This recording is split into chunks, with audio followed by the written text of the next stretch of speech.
Praise यीशुआ। आज मैं बात करूंगा देखिए सैल्वेशन के ऊपर।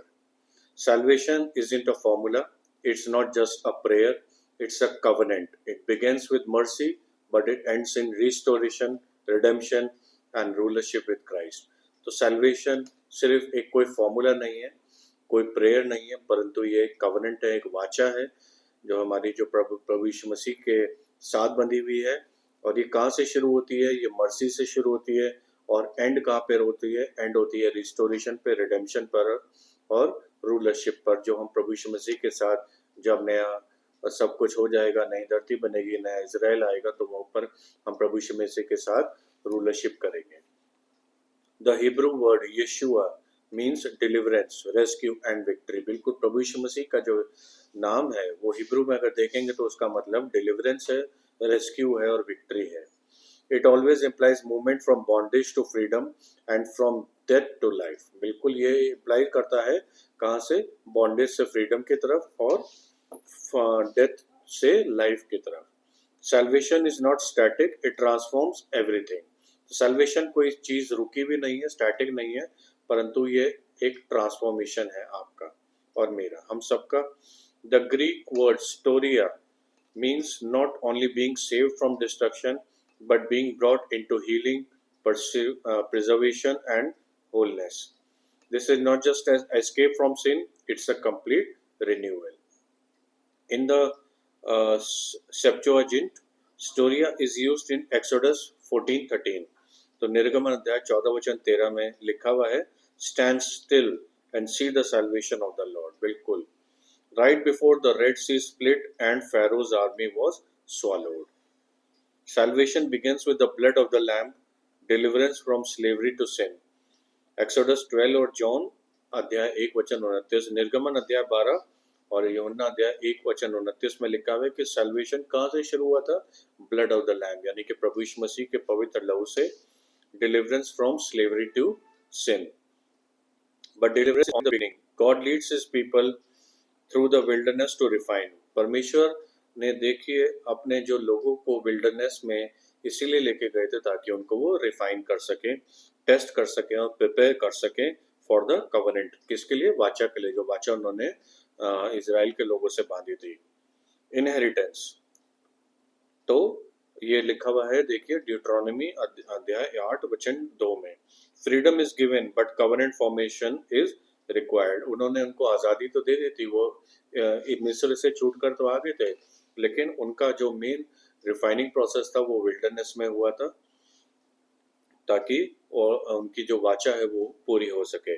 Jesus is not just the saviour, his very name Yeshua is salvation. Jesus प्रभु यीशु मसीह कोई सेवियर नहीं थे, उनका नाम ही सैल्वेशन है। उनके नाम में ही हमारी डिलीवरेंस आता है, रेस्क्यू आता है और विक्ट्री आती है।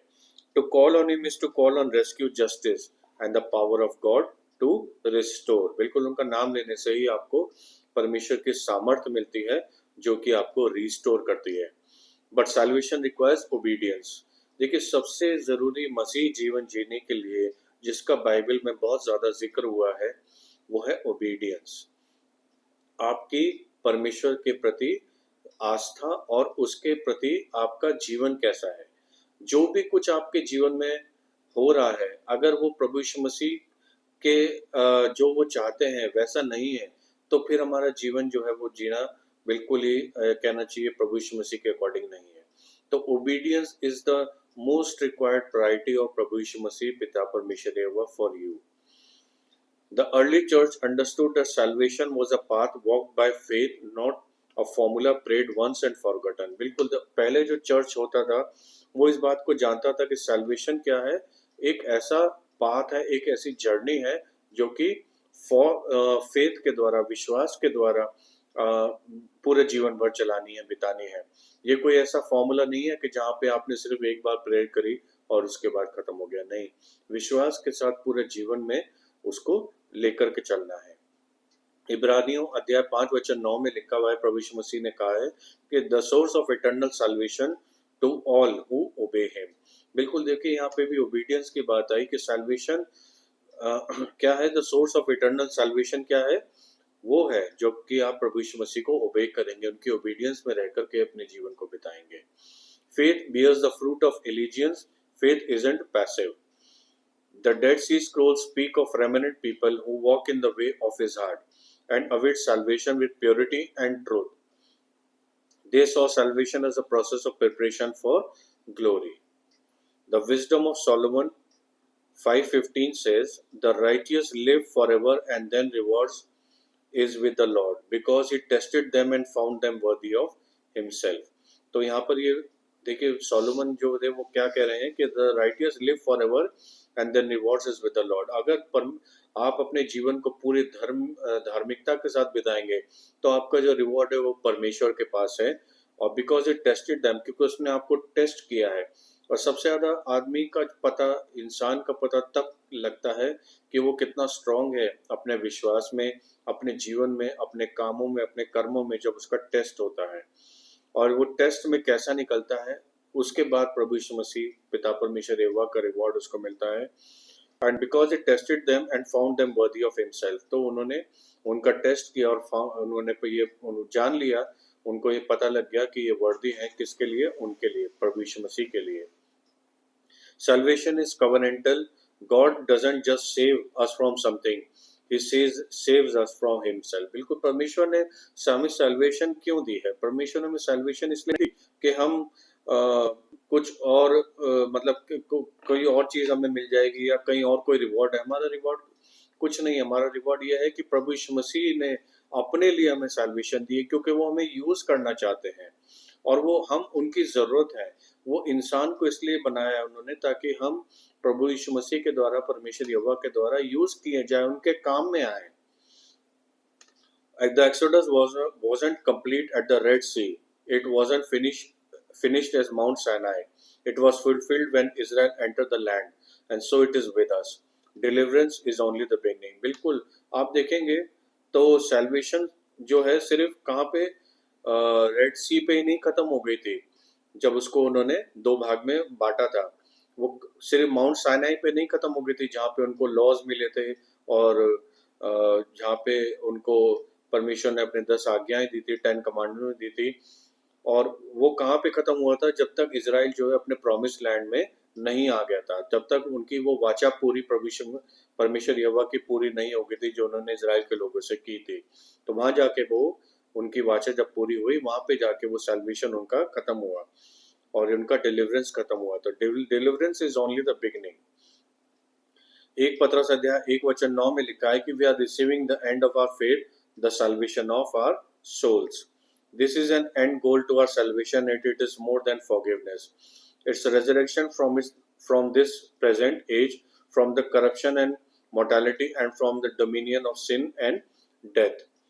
देखिए रोमियो अध्याय 13:11 में लिखा है, Now our salvation is nearer than when we first believed. तो हमारा salvation जो है वो nearer है, जो कि हम अब तक हमें विश्वास नहीं किया था। Why would salvation be near if we already have it? ये क्वेश्चन हमें पूछना चाहिए कि हमारा सैल्वेशन, यहाँ पे देखिए इब्रानी के पत्र में क्या लिखा है कि now our salvation is nearer than we first believe. मैं आपको इसको हिंदी में पढ़ देता हूँ बाइबल में से, इब्रानियों रोमन्स की पत्री 13:11 में।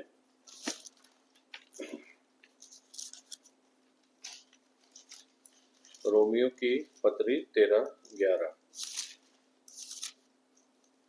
देखिए, समय को पहचान कर ऐसा ही करो, इसलिए कि अब तुम्हारे लिए नींद से जाग उठने की घड़ी आ पहुंची है, क्योंकि जिस समय हमने विश्वास किया था उस समय के विचार से अब हमारा उद्धार निकट है। तो जब हमने विश्वास किया था उस समय से के विचार से अब हमारा उद्धार निकट है। तो हमारा उद्धार अभी निकट है। तो ऐसा क्यों हुआ? उद्धार तो हमारा हो चुका है। लोग ये पूछते हैं ना कि उद्धार तो प्रभु यीशु मसीह ने हमें दे दिया है जब उन्होंने अपने आप को बलिदान किया है। तो ये क्वेश्चन सबके दिमाग में आता है। Because salvation is both now and not yet. The early church didn't preach say the prayer and you are done. They preach repent, be baptised, be sanctified, endure, walk in a way that is worthy of his name. बिल्कुल देखिए, salvation सिर्फ एक process नहीं, मतलब ऐसा नहीं है कि आपको सैल्वेशन प्रभु यीशु मसीह ने तुरंत दे दी है।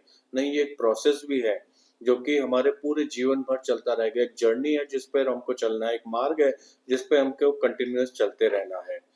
क्यों? क्योंकि ये कहाँ पर ये पुरानी चर्च में भी पढ़ाया जाता था, बताया जाता था, सब लोगों को प्रीच किया जाता था कि हमें रिपेंट करते रहना है, हमें बपतिस्मा लेना है, अपने आप को पवित्र रखना है, सैंक्टिफाई रखना है, एंड्योर करना है और बुरी चीजों से दूर रहना है। क्यों? क्योंकि प्रभु यीशु मसीह के साथ हमको रहना है। प्रभु यीशु मसीह के साथ या परमेश्वर के साथ बुराई नहीं रह सकती है। और रिमेन फेथफुल, ओवरकम एवरीथिंग। तो हमें विश्वास में रहना है, फेथफुल रहना है। Salvation is not a one time event, it's a transformed life led by the Holy Spirit। बिल्कुल ये ट्रांसफॉर्मेशन है, किसके द्वारा? पवित्र आत्मा के द्वारा।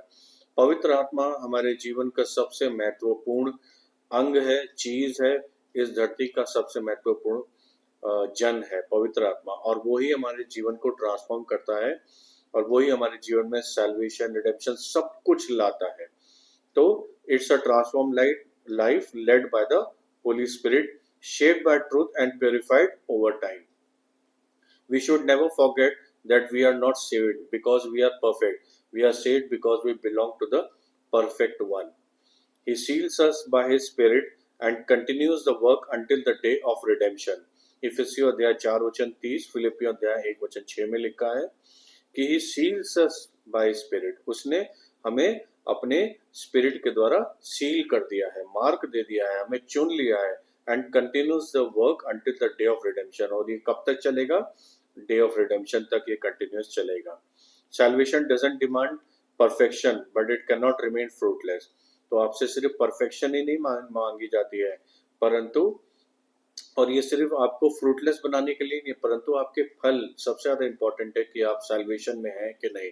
क्योंकि आत्माओं के फल का जिक्र बहुत लोग नहीं करते हैं, जो कि बहुत जरूरी है। आत्माओं के फल आपको याद होगा क्या है? 9 आत्माओं के फल है। वो है क्या? Love, joy, peace, patience, kindness, goodness, faithfulness, gentleness, self control. ये आत्माओं के फल जिस भी इंसान में नहीं है, उसके पास सैल्वेशन नहीं है, पवित्र आत्मा नहीं है, रिडेम्पशन नहीं है, सैंक्टिफिकेशन नहीं है। आत्माओं के फल आप जरूर पढ़िए बाइबल में से और उसको जानने की कोशिश कीजिए, उसको पाने की, अपनाने की कोशिश कीजिए, तभी पवित्र आत्मा आपके अंदर कार्य करेगी। प्रभु यीशु मसीह कहते हैं कि he who endures to the end shall be saved। मत्ती अध्याय 24:13 में लिखा है, salvation is a narrow road and not everyone who starts finish। बिल्कुल सबसे संकरा रास्ता है सैल्वेशन का। बहुत तो लोग शुरू कर देते हैं लेकिन वो अंत तक नहीं पहुंचते हैं, रास्ते में ही इसको छोड़ देते हैं। Revelation chapter 12 verse 11 क्या कहता है? Says that they overcome by the blood of the lamb, by the word of their testimony and by not loving their lives unto death। This is the salvation of the remnant। बिल्कुल देखिए प्रकाशित वाक्य अध्याय 12:11 में लिखा है कि वो ओवरकम हो गए by the blood of the lamb and by the word of their testimony। और तीतुस अध्याय 2:11-14 में कहता है, The grace of God teaches us to say no to ungodliness so that we are redeemed from lawlessness and made zealous for good works। There is always evidence of true salvation। देखिए तीतुस अध्याय 2:11-14 को भी मैं आपके लिए पढ़ देता हूँ बाइबल में से, हिंदी की बाइबल में से।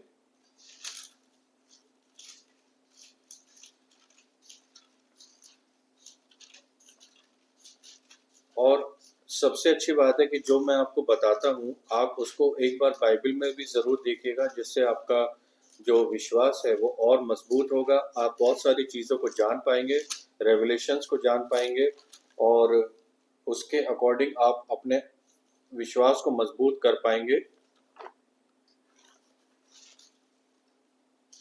तीतुस अध्याय 2:11-14।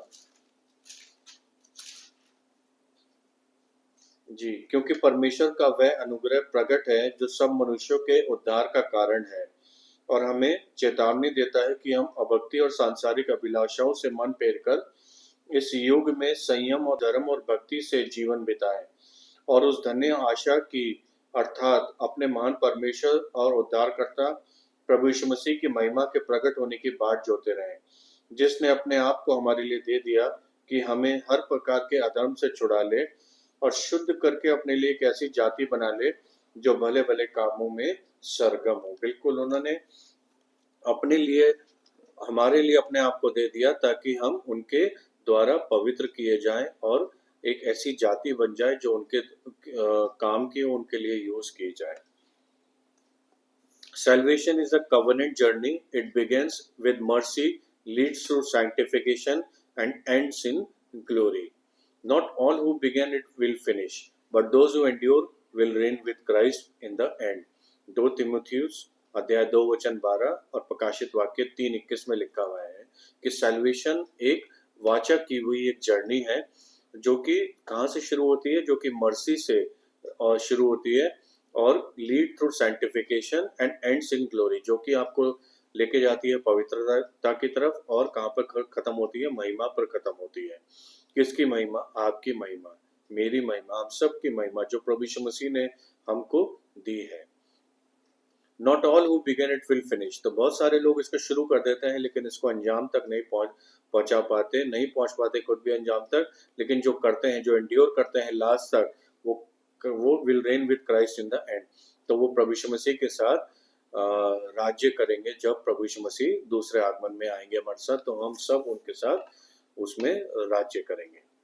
This is the inheritance of the redeemed. Many have been taught the salvation is a one-time prayer, a decision made in moment, but Scripture reveals something far deeper. The Word of God through the law, the prophets, the Gospels, the Apostles, and even the writings found in Apocrypha and the Dead Sea Scrolls points to salvation is a journey, a covenant, a transformation. बिल्कुल ये बात मैं आपको स्पष्ट रूप से बताना चाहता हूँ कि ज़्यादातर लोगों को ये बताया गया है और ये लोगों की अपनी भी धारणा है, जो वो सुनते हैं या अपने उसमें जब बाइबल को पढ़ते हैं तो उनको लगता है कि सैल्वेशन एक वन टाइम प्रोसेस है जो कि सिर्फ प्रेयर करने से या प्रभु यीशु मसीह के हमारे अपने आप को बलिदान करने से हमें मिल गई है। देखिए ऐसा नहीं है, क्योंकि बाइबल हमें कुछ और बताती है। Salvation a decision made in a moment, but the word of God through the law, the prophets. तो बाइबल हमें क्या बताती है, कहाँ पर कैसे? वर्ड ऑफ गॉड के थ्रू, लॉ के द्वारा, प्रॉफिट्स के द्वारा, गॉस्पेल्स के द्वारा, अपोस्टल्स के द्वारा, और even the writings found in Apocrypha and the Dead Sea Scrolls point to salvation is a journey. तो ये सारा कुछ बाइबल में अगर आप देखेंगे, ध्यान से पढ़ेंगे, जितनी भी बातें हैं गॉस्पेल में लिखी हुई, अपोस्टल्स के द्वारा बोली गई या परमेश्वर के लॉज के द्वारा बोली गई, इवन द जो राइटिंग अपोक्रिफा में ली गई, अपोक्रिफा का मतलब है कि जो बुक्स बाइबल में इंक्लूडेड नहीं है, जिनको हटा दिया गया है, या वहाँ पर जो डेड सी स्क्रोल्स फाउंड हुए थे 1942 में, तो वहाँ पर भी जो डेड सी स्क्रोल्स मिले थे उनकी राइटिंग्स में भी लिखा हुआ है कि salvation is a journey, a covenant and a transformation. The Hebrew and Greek meanings of salvation go beyond rescue. They speak of victory, wholeness, deliverance and covenant loyalty. बिल्कुल हिब्रू और ग्रीक मीनिंग जो salvation का है वो ये नहीं है कि आपका रेस्क्यू हो गया है, आप बचा लिए गए हैं, परंतु वो आपको ये बताते हैं कि आपकी जीत हो गई है। You have been provided with a victory, wholeness, deliverance and covenant loyalty. यानी कि आपकी वाचा की लॉयल्टी आपको मिल गई है। Just as Israel's deliverance began at Passover, but required endurance through the wilderness and obedience to enter the promised land, so our salvation begins at the cross, but it is filled when we walk in the Spirit, crucify the flesh, endure trials, and remain faithful until the return of Christ. बिल्कुल ये बात मैं आपको बताना चाहता हूँ कि जैसे इजराइल का डिलीवरेंस कहाँ शुरू हुआ था, उनका डिलीवरेंस शुरू हुआ था फसह के पर्व में, पास ओवर में, लेकिन बट रिक्वायर्ड एंड्योरेंस, लेकिन उनको एंड्योर करना पड़ा उसको, और वो कहाँ पर हुआ उनका? जब उनका टेस्ट हुआ विल्डरनेस में, और ओबीडियंस के साथ वो जब एंटर हुए अपने प्रॉमिस लैंड में, so our salvation began the cross. तो हमारा भी सैल्वेशन कहाँ शुरू हुआ है? क्रूज पर शुरू हुआ है, but it is filled when we walk into the spirit. और ये कैसे चलेगा? जब हम आत्मा में होकर अपने जीवन को बिताएंगे, अपने फ्लैश की इच्छाओं को, अपनी शारीरिक इच्छाओं को, अपने शरीर को ही क्रूसिफाई कर देंगे, क्रूज पर चढ़ा देंगे प्रभु यीशु मसीह के साथ, और हम एंड्योर करेंगे ट्रायल्स को और फेथफुल रहेंगे। कब तक? जब तक प्रभु यीशु मसीह वापस नहीं आ जाते। हमें फेथफुल रहना है, प्रभु यीशु मसीह पर विश्वास करना है। आपके जीवन में कुछ भी हो जाए, आप ये समझिएगा कि वो आपको रिफाइन करने के लिए, पवित्र करने के लिए और आपको सैंक्टिफाई करने के लिए हो रहा है। क्यों क्यों हो रहा है ये इसलिए हो रहा है क्योंकि प्रभु यीशु मसीह अपने आने के दिन तक आपको रिफाइन कर रहे हैं, क्योंकि वो पवित्र लोगों को ही अपने पास रखेंगे और हम ही उनके साथ रूलरशिप करेंगे, राज्य करेंगे, सिर्फ पवित्र लोग। तो अगर आपके जीवन में कुछ भी ऐसा हो रहा है जो आपको लग रहा है कि बहुत ज़्यादा हो रहा है, मैं झेल नहीं पा रहा हूँ, बीमारी, दुख, तकलीफें, रोग, परेशानियां, वो सब कुछ आपको रिफाइन करने के लिए हो रहा है, ताकि आपको पवित्र किया जाए, ताकि आप परमेश्वर के साथ, प्रभु यीशु मसीह के साथ, उनके दूसरे आगमन में उनके साथ राज्य करें। Salvation is not a passive identity, it is an active allegiance. It is not earned, but it is proven. It is not just freedom from sin, but a restoration into the image of God. This is the salvation that Scripture teaches. This is the salvation that overcomes the beast, the false prophets, and the deception of last days. This is the salvation of remnant. बिल्कुल salvation जो है ये क्या करता है, ये आपको हिम्मत देता है ओवरकम करने के लिए। किस पे? शैतान पे ओवरकम करने के लिए, और अपनी इच्छाओं पे, जो बुरी इच्छाएं हैं, पाप और गुनाहों को ओवरकम करने के लिए, फॉल्स प्रॉफिट्स के द्वारा टीचिंग्स को ओवरकम करने के लिए, और जो डिसेप्शन है, लॉलेसनेस है, आखिरी के दिनों में जो होगा, जो कि लिखा हुआ है प्रकाशित वाक्य में और जिसका जिक्र प्रभु यीशु मसीह ने भी किया। आखिरी के दिनों में डिसेप्शन और लॉलेसनेस और पाप गुना बहुत बढ़ जाएगा, उससे ओवरकम करने के लिए। तो this is the salvation of the remnant. अब इसके लिए मैं प्रार्थना भी करूंगा जो मैंने लिखी है। सर्वशक्तिमान पिता परमेश्वर यहोवा, I thank you for the gift of salvation, not just a movement, but a covenant that calls me into transformation, obedience, and glory. Teach me to walk in the fear of the Lord, to endure through the wilderness, and to be refined for your kingdom. Let my life bear fruit worthy of the blood of the Lamb. Seal me by your Spirit, sanctify me in truth, and strengthen me to overcome until the end. I long to see your face. I long to see you face to face and reign with you in righteousness. Keep me faithful, keep me burning in your love, keep me yours in the name of Prabhu Yeshua, my Savior and my King. Amen.